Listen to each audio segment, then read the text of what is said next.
La natura a chilometro zero esiste per davvero. Uno splendido giardino botanico alla friulana, la casa padronale dei nonni ristrutturata e multiuso, il fiume Stella a pochi passi. Siamo andati a Rivarotta, frazione meridionale del nuovo comune di Rivignano Teor, a casa di Anna Feruglio, friulana di nascita, romana d'adozione. Io direi che è una magia creata dallo Stella. Questo verde è esaltato da questo fiume che è bellissimo e circonda la campagna e la casa, e ne è l'origine in quanto il mio trisnonno ha fatto il mulino sul fiume e da lì è nato tutto il resto. Ci racconta la sua casa? Una casa padronale, come si usava, c'era un complesso fatto dall'abitazione, l'industria molitoria, le granerie a pianta quadrata come usavano i romani, dove c'era la zona produttiva e la zona, diciamo che è una casa della media borghesia di campagna, insomma, come ce ne sono tante in Friuli. Come nasce la sua passione?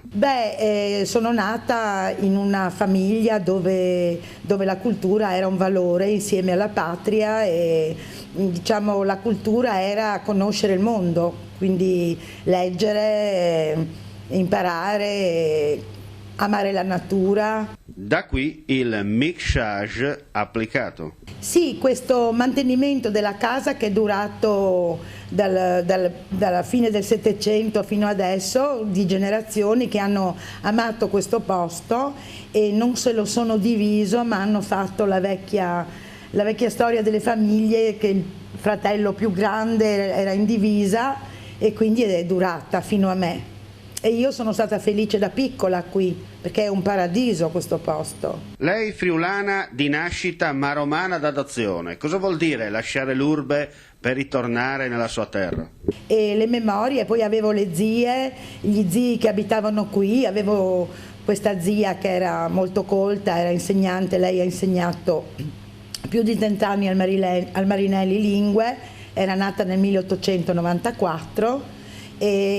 Non si è sposata ed era un'appassionata di letture, di storie, mi ha raccontato le storie della famiglia e io mi sono appassionata da piccola e poi anche vivevo la vita del paese l'estate, quindi amo anche tutti gli abitanti del paese. Suo trisnonno è stato il primo sindaco di Teor italiana. Sì, italiano, perché era patriota, aveva sposato la sorella di Giovanni Battista Cella, quindi erano tutti dei moti della Carnia che hanno fatto il Friuli italiano. E l'idea del break and breakfast come nasce? Sì, soprattutto una casa che ha una storia, un'anima e la cui proprietaria adora il posto. È quello che fa la differenza secondo me, perché di case ce ne sono tante più belle, più ricche, ma è l'amore che io porto per questa casa, penso che sia un valore aggiunto. Cioè è una casa alla fine del paese, immersa nel verde, e ha questo giardino grande delimitato dai noccioli, perché l'originario costruttore era carnico, quindi credo sia l'unico giardino che poi continua con il frutteto, e poi c'è lo stradone dell'uva e arriva fino al fiume con i campi coltivati, ed è una realtà vicina al mondo ma fuori dal mondo.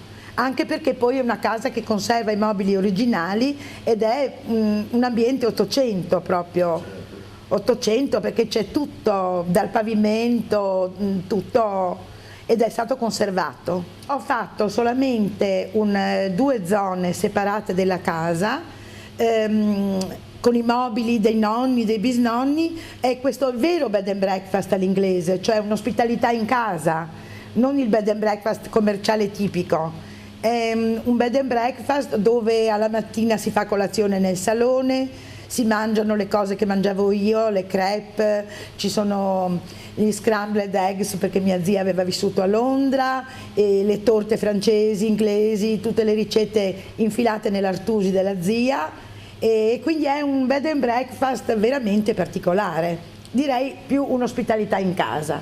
Morale, la natura a chilometro zero. A chilometro zero, con le colazioni a chilometro zero, marmellate fatte da me, e poi le storie, chi vuole sentirle. Ma vedo che anche i giovani che cominciano a venire, perché è appena aperto, sono abbastanza affascinati da questa realtà strana oggi, semplice in fondo, molto semplice.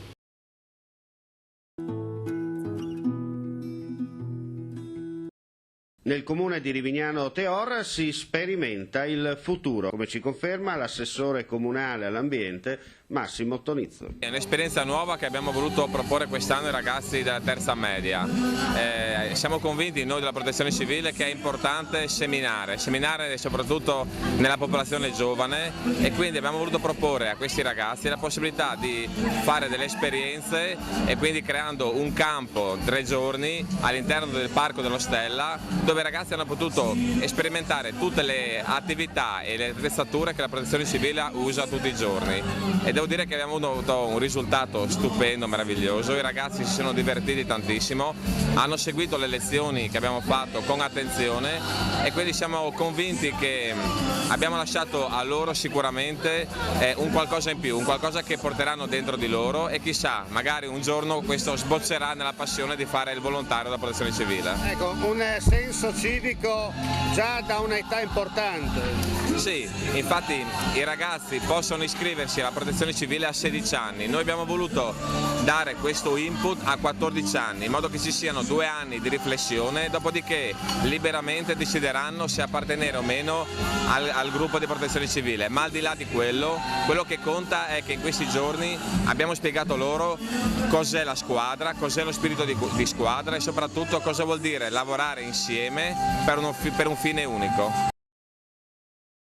Quindi questa iniziativa di portare i ragazzi, insomma, vicino al fiume, alla natura, con la Protezione Civile, come la vedi? È stata una bellissima idea, anche se è durato solo 2 giorni, cioè, mi sono divertita davvero tanto e davvero lo vorrei ripetere. E allora è una cosa importante che per sposare, tra parentesi, il senso civico della comunità. Sì, davvero molto, perché si impara anche a conoscere meglio il proprio territorio e a vivere meglio nella natura. Quindi che iniziativa avete per quanto riguarda questa ultima parte d'estate come Consiglio Comunale dei Ragazzi? Il nostro giornalino è quasi completato e a breve lo pubblicheremo. Per il resto niente, perché poi il nostro mandato finisce. Ah, siete in scadenza? Sì, a ottobre ci saranno le nuove elezioni, e per cui un nuovo... Ti ricandidi? Non posso più. È finito il mandato? Sì, adesso sono troppo grande. Il bilancio così di questo mandato? Mi è piaciuto molto e penso che sia andato bene. Insomma, è un consiglio anche per i tuoi amici? Consiglio a tutti di candidarsi, perché è davvero una bella esperienza.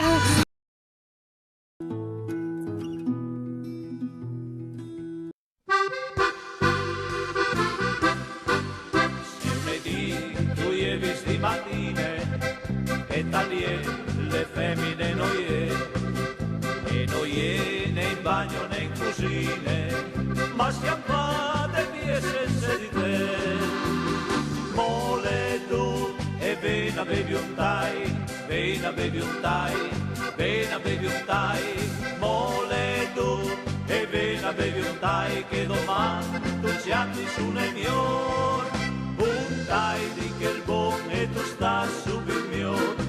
Dopo 2 o 3 tutti sinti sul tu sta l'ambicati e pas come me, se une no torne ante la tristezza.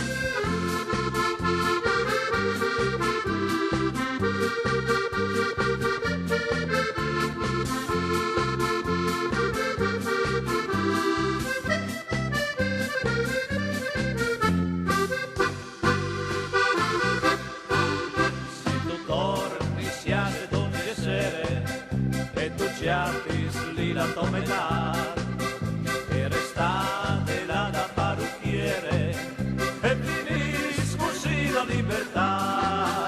Amore tu e vena bevi un tai, vena bevi un tai, vena bevi un tai. Mole tu e vena bevi un tai, che domani tu ci atti su nevio.